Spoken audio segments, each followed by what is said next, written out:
Producers Jimmy Jam and Terry Lewis called him one of the greatest voices of our time. He is the first artist in music history to have separate records topping four different charts. Known for Disney's Beauty and the Beast, A Whole New World, don't forget hits like Feel the Fire, Something that you told me, I'm So Into You, I'm so in love with you, I don't know what I'm gonna do. If Ever You're in My Arms Again, If ever you're in my arms again, this time I'll love you much better. he is that real deal when it comes to pure vocal power and is among the greatest the rhythm and blues genre has to offer. His new release is entitled Stand for Love. You know who it is, Mr. Peabo Bryson. It's nice to be here, Tim. Thank you for having me. You've been out on the road, but you haven't put out new music in a while. What took you so long? Well, I never really went anywhere. It's just I think there's a reassessing of life that comes with age. You know, you want to see where you are. How did this collab with Jimmy Jam and Terry Lewis come about?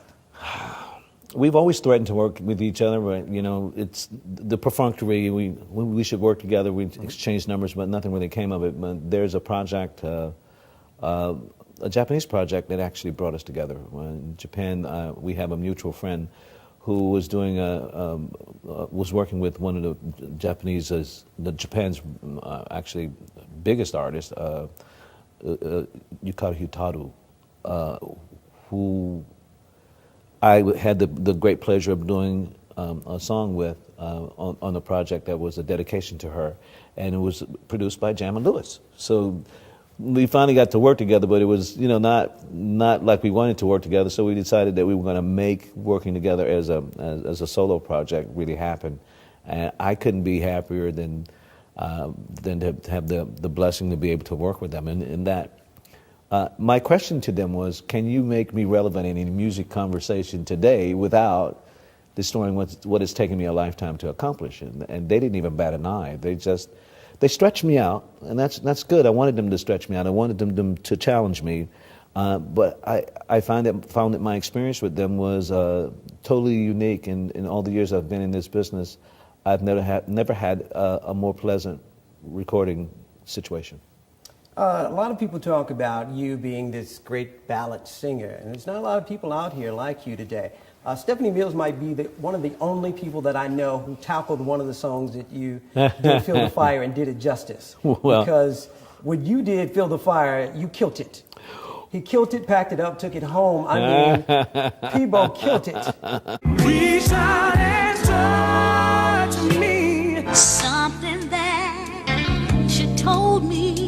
And a lot of times people try to compare you with some of the other artists from history, but you have your own unique Correct. brand. If I would suggest anything to anybody that's a budding artist or an aspiring artist, it would be to be yourself. And I've been probably my greatest accomplishment, one of my greatest blessings in this business and in life, is to not have anyone sound like Peabo Bryson. Some years ago, and I don't know if you remember this, there was some comparison between you and R. Kelly. Really? Do you remember? There was somebody said who is the better singer, and I think what was missed is that you're more of a technical singer. I think from a technical standpoint. How can I go on? There's a difference between a song stylist and A trained musical voice that's different, and there's also a difference between a great vocalist and an anointed vocalist, or a great vocal performance and an anointed vocal performance. One is divine and seeks the soul, and the other is just very good at what it is, and it is what it is. If you're not inspiring somebody with your music, if you're not passing on information that is helpful and constructive to those who will listen, then you've kind of missed the point of actually doing anything at all. And I think that there's a certain selflessness that goes with that, and a certain sincerity. And I think that these are the characteristics that make a difference. But he can be as passionate about something he believes in as I can. And when you're passionate about something, you sing it differently. Again, he's very, very talented. But I don't like comparisons in general because I don't compete with anyone. I don't have to, and I don't believe in it. The only person I compete with is myself. You've worked with some great ladies in the past. Mm-hmm. Tell me a little bit about maybe some of the stories that you have working with someone like Natalie Cole. My friends wonder what is wrong with me. Well, I need a days from your love, you see. You can't be that close to Natalie Cole in physical proximity and not fall in love with her. You can't look in her eyes all of the time, every day, and not get lost in them. And it doesn't matter that she was married or whatever. It is, you're just there. You can't. You love her because she was a pure and open, honest soul. Did you record together, or did you do separate? Oh no, we had to do it together. It was my first duet project, and I didn't know much about doing duet projects. Just knew that it was a good idea, and she was someone that I'd known for a while. She was one of the first people I ever met when I entered this industry as a solo artist, and actually, she was the only person I knew at Capitol Records until they signed me. I mean, it's true. Celine Dion. Right? We did not meet until we were actually in the studio to record Beauty and the Beast. Now, we both had agreed to work with each other at some point. We still hadn't met or anything like that, and there was no song to sing. But my A&R guy, Jay Landers, his father was Hal Landers, who made Smokey and the Bandit and king of like B movies. Through his association with the Hollywood filmmakers, he got a chance to see the animation before it was done, before the movie was out, and he said, "Wow, this is terrific. You know, is there any music?" And they said, "Funny you should ask. There's a song, Beauty and the Beast." And so there's Alan Grammy, Menken and Tim Oscar. Rice. Yeah, you know. So Later. this is what we ended up singing and all that. And Celine, bless her heart, was afraid that when she entered the studio, we got ready to work together, that we were going to, she was going to like run away with me or something like that. You know, I could be like a studio artist and not actually be able to sing any of that stuff, or maybe not even sing in pitch at all.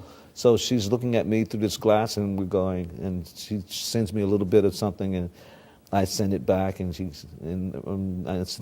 this exchange goes on, and she starts to smile a little bit more, and then she realized that she could just be herself, and she opened up, I opened up, and the trick to a great duet is that you have to fall a little bit in love with your duet partners. But working with Roberta Flack is what taught me that you must play to your duet partner's strengths and weaknesses equally. It's like life and any other kind of great relationship or a serious relationship. That's the way it goes. You have to take all of that person, and doing that and doing so, that erases any weaknesses that there may be individually or collectively. You erase all those, but just by embracing the concept of fellowship. And speaking of Roberta Flack, you walked into Donny Hathaway's shoes. Are you kidding me? And I have the nerve to show up in St. Louis, right?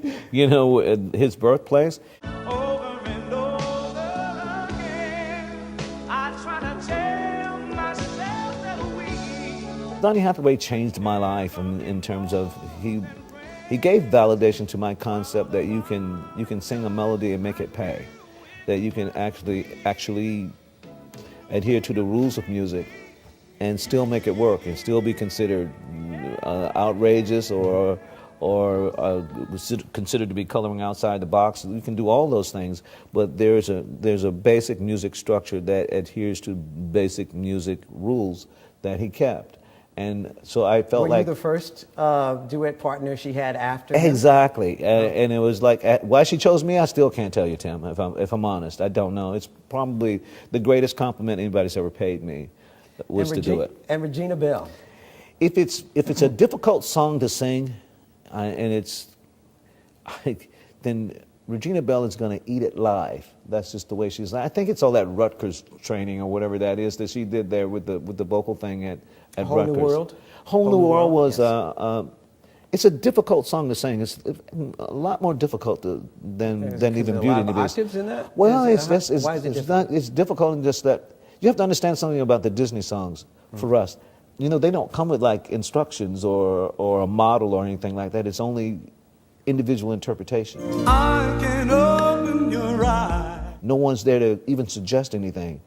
Sing it like this, or do you want to sing it like that? No questions, just whatever you give it. So if you're recording Beauty and the Beast, you have to understand. You have to go Marcus Aurelius. What is the thing in and of itself? What does it do? What is its nature? And you have to understand that Beauty and the Beast is an abject lesson to children around the globe to look past the physical in order to find true beauty.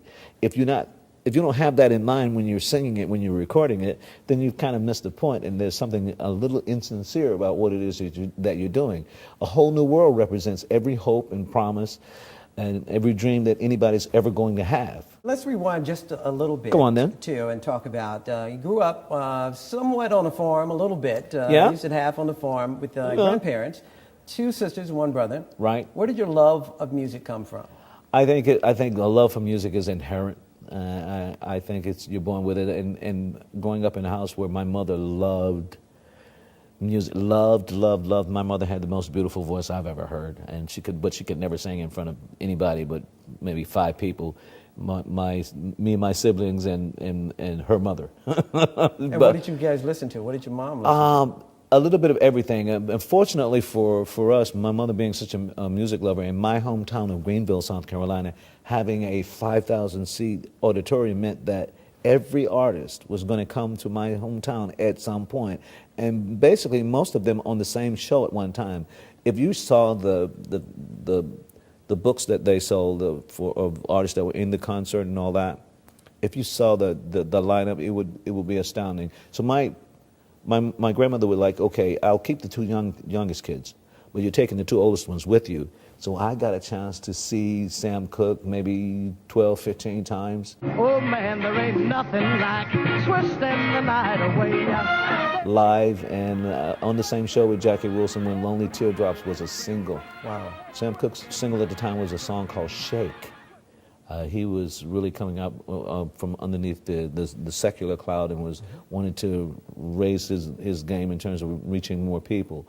I think that I saw the original I Tina Turner Review. I saw the original Drifters. I saw the Impressions when Lou Rawls was a singer. And Sam Cooke's background vocalist in those days was Dionne Warwick. I mean, that's going back some, but it's... Sam Cooke's background vocalist was Dionne Warwick. Yeah. I don't think I've ever read that anywhere. You can Google it. It's absolutely true. Wow. It's that's... I thought I knew a lot about music. I know, right? I mean, Tim, that's twice I've gotten you today, right? That's twice. So, no, yeah. So I got a chance to see the greatest artists of our time perform live. And once you see that, I mean, I loved it. I sang along. And someone was singing along in the audience, and some adults looked around and said, "Who's that singer?" I said, "Did you hear this little boy over here?" It's like... Speaking of great artists, you're on tour with Gladys Knight. Did you grow up? Did you listen to her music again as a child because she was a child performing too? Exactly. Here's the thing. I made the distinction before about some people have anointed voices. Aretha Franklin had an anointed voice, and there's no getting around that. Once she sang it, I don't care who sang it before. It's been sung differently. It's been redefined when she does it. And the same with Gladys Knight. I mean, they have that it's an anointing.